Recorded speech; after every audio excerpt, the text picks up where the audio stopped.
25 जनवरी 2022 ये जो तारीख है ये भारत में टेस्ट ट्यूब बेबी और इनफर्टिलिटी के इतिहास में एक बहुत ही इम्पॉर्टेंट तारीख है। इस दिन एआरटी और सरोगसी बिल गवर्नमेंट के द्वारा लागू कर दिया गया है। क्या है ये बिल? किस तरह से संतानहीन दंपतियों के इलाज पर इसका असर पड़ेगा? इस बिल के बारे में आप लोगों को क्या जानना आवश्यक है? और इस बिल के बाद जो आईवीएफ क्लिनिक्स हैं उनके क्या रिस्पॉन्सिबिलिटीज़ रहेंगी, ये सब मैं डॉक्टर प्रिया भावे चित्तावर आपको आज इस वीडियो के माध्यम से बताऊंगी। जब भी हम कोई भी काम करते हैं तो हम कानून के दायरे में रह के वो काम करना चाहते हैं। Test tube baby, surrogacy, infertility, ये जो फील्ड है ये हमारे देश में पूरे विश्व की तरह बढ़ता जा रहा है और ज़रूरत थी एक ऐसे कानून की जो इसको रेगुलेट कर सके, जिसमें ये क्लियरली ब्लैक एंड वाइट में लिखा हो कि हम क्या कर सकते हैं और क्या नहीं कर सकते। इसी कमी को देखते हुए सरकार ने ये बिल 25 जनवरी को पास किया है। आज इस वीडियो में मैं आपको बताऊंगी क्या है इस बिल के नियम, डोनर एग को लेकर इसके बारे में क्या सरकार ने रूल्स बनाए हैं, सरोगसी का फील्ड किस तरह से क्या क्या चेंजेस आएंगे इस बिल के बाद में, और आखिरी में इस बिल के कॉन्ट्रावेंशन करने के बाद क्या क्या वो सजाएं हैं जो एक आईवीएफ क्लिनिक को मिल सकती हैं, और अंत में मैं बताऊंगी कि इसका आईवीएफ के फील्ड पे ओवरऑल क्या असर पड़ेगा। तो इस वीडियो को अंत तक ज़रूर देखिए, क्योंकि यदि आपको संतानहीनता है तो आपको ये बिल कहीं ना कहीं डायरेक्टली अफेक्ट करता है। ये जो बिल है इसमें सरकार ने नेशनल और स्टेट बोर्ड बनाने की अनुशंसा करी है। नेशनल और स्टेट बोर्ड का काम रहेगा कि वो उस इलाके में जितने भी आईवीएफ क्लिनिक्स हैं, जितने भी इनफर्टिलिटी क्लिनिक्स हैं, उनके काम को ओवरसी करेंगे। 25 तारीख को ये बिल लागू हो चुका है। 25 जनवरी को स्टेट और नेशनल बोर्ड बनाने की जो प्रक्रिया है वो चालू हो चुकी है। जैसे ही स्टेट और नेशनल बोर्ड बन जाएगा तो हर क्लिनिक को अपने आप को रजिस्टर करना होगा और विद इन 30 डेज उन्हें रजिस्ट्रेशन करना होगा। रजिस्ट्रेशन की जो अवधि है वो 5 वर्ष बताई गई है एक्ट में, और जो भी क्लिनिक 6 महीने के तक भी रजिस्टर नहीं होता उन्हें अपने जो फंक्शंस हैं उसे स्टॉप करना होगा, वो आईवीएफ के ट्रीटमेंट नहीं कर पाएंगे। इस बिल के अंतर्गत 21 वर्ष से लेकर 50 वर्ष की आयु तक की महिला तथा 21 वर्ष से लेकर 55 वर्ष की आयु तक के पुरुष टेस्ट ट्यूब बेबी या इनफर्टिलिटी सर्विसेज ले सकते हैं। यानी कि यदि किसी महिला की या पुरुष की उम्र 21 वर्ष से कम है, या महिला की उम्र 50 से अधिक है, या पुरुष की उम्र 55 से अधिक है, तो वो संतानहीनता का इलाज जो है वो कानूनी तौर पे नहीं ले सकते हैं। इस बिल में जो रिस्पॉन्सिबिलिटीज़ तय की गई हैं आईवीएफ क्लिनिक्स की, सबसे पहले कि उन्हें प्रोफेशनल काउंसलिंग अवेल करानी होगी हर वो दंपत्ति को जो ये ट्रीटमेंट चाहता है। ये जो प्रोफेशनल काउंसलिंग होगी ये काउंसलर्स के द्वारा होगी।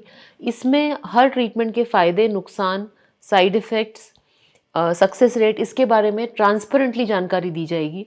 हर क्लिनिक को कॉन्फिडेंशियलिटी मेंटेन करनी है और इस कानून के दायरे में रहते हुए स्टेट और नेशनल रजिस्ट्री के अंडर काम करना है, और एक ग्रीवेंस सेल हर क्लिनिक को बनाना है जिसमें पेशेंट अपनी जो शिकायतें हैं वो रजिस्टर कर सकते हैं। मुख्यतः जो इस एक्ट के बाद चेंज होगा वो है डोनर एग आईवीएफ। अभी तक डोनर एग आईवीएफ को लेके कोई रूल्स नहीं थे, कोई लॉज नहीं थे, केवल आईसीएमआर के कुछ रिकमेंडेशंस थे, गाइडलाइंस थी। अब इसके बाद में ये क्लियर हो चुका है कि डोनर वही महिला हो सकती है जो 23 वर्ष से अधिक हो और 35 वर्ष से उसकी उम्र कम हो। अपने लाइफ टाइम में कोई भी महिला एक ही बार एग्स डोनेट कर सकती है, यानी बार बार एग डोनेशन जो है वो अब नहीं संभव है। साथ ही साथ एक डोनर के केवल 7 एग्स निकाले जा सकते हैं।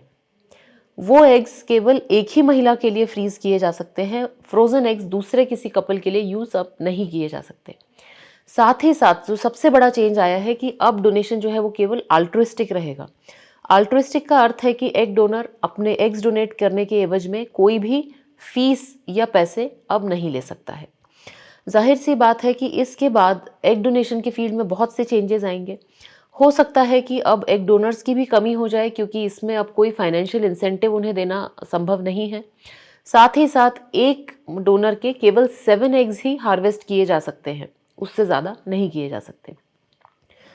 सरोगसी के बारे में यदि बात करें तो एक्ट ने ये निर्धारित किया है कि कोई भी कपल जो कि इंडियन सिटीजन है या फिर वो महिला जो विडो या डाइवोर्सी है और इंडियन है, वो सरोगेसी सर्विसेज अवेल कर सकती है।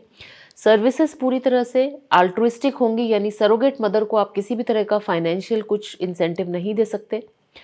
सरोगेसी जो क्लिनिक्स हैं वो एम्ब्रियोज को फ्रीज नहीं कर सकते, वो इसके बारे में एडवर्टाइज नहीं कर सकते, तथा सेक्स सिलेक्शन जैसा कि पहले था अभी भी इस एक्ट के अंतर्गत इलीगल बताया गया है। बहुत एक बड़ा इम्पॉर्टेंट जो चेंज आया है वो ये है कि एग डोनर और सरोगेट दोनों का इंश्योरेंस, मेडिकल इंश्योरेंस अब कंपलसरी है। बिना इंश्योरेंस के हम एग डोनर या फिर सरोगेट मदर रिक्रूट नहीं कर सकते।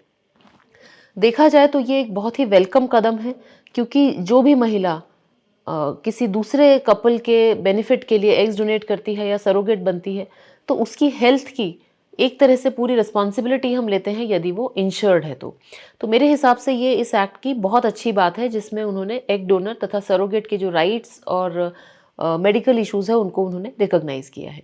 यदि इस एक्ट के अंतर्गत कोई भी मिस्टेक होती है, कोई भी इसका कॉन्ट्रावेंशन होता है, तो ये कॉग्निजेबल और बेलेबल ऑफेंस माना जाएगा। पहली गलती पर लगभग 5 से 10 लाख रुपए का जुर्माना होगा, दूसरी गलती पर जेल का प्रावधान है तथा 10 लाख से अधिक जुर्माना किया जा सकता है। इसीलिए ये जो एक्ट है, इसके जो सारे नियम हैं वो क्लिनिक्स इस प्रोसेस में है कि इसको भली-भांति समझ लें और कानून के अंदर ही रह के काम करें।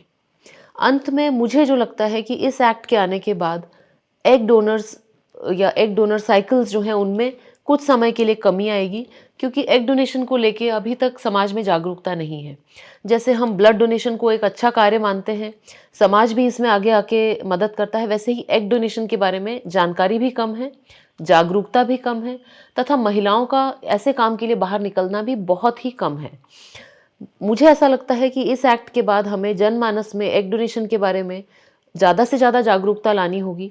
सरोगेसी के फील्ड में जो रिस्ट्रिक्शंस हैं उसके कारण जो महिलाएं वाकई में सरोगेसी चाहती हैं, उनको कोई मेडिकल रीज़न है, उसके अंदर भी काफ़ी रिस्ट्रिक्शंस आएंगे और कहीं ना कहीं अल्ट्रुइस्टिक सरोगेसी यानी फ्रेंड या फैमिली को ही सरोगेट बना के और ये ट्रीटमेंट आगे किया जा सकेगा।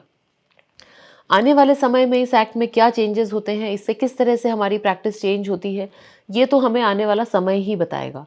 पर मैं ये समझती हूँ कि ये एक्ट आप सबके लिए भी पढ़ना और समझना ज़रूरी है, क्योंकि संतानहीन दंपत्ति जो इंडियन है उनके फ्यूचर को ये डायरेक्टली और इनडायरेक्टली दोनों अफेक्ट करेगा।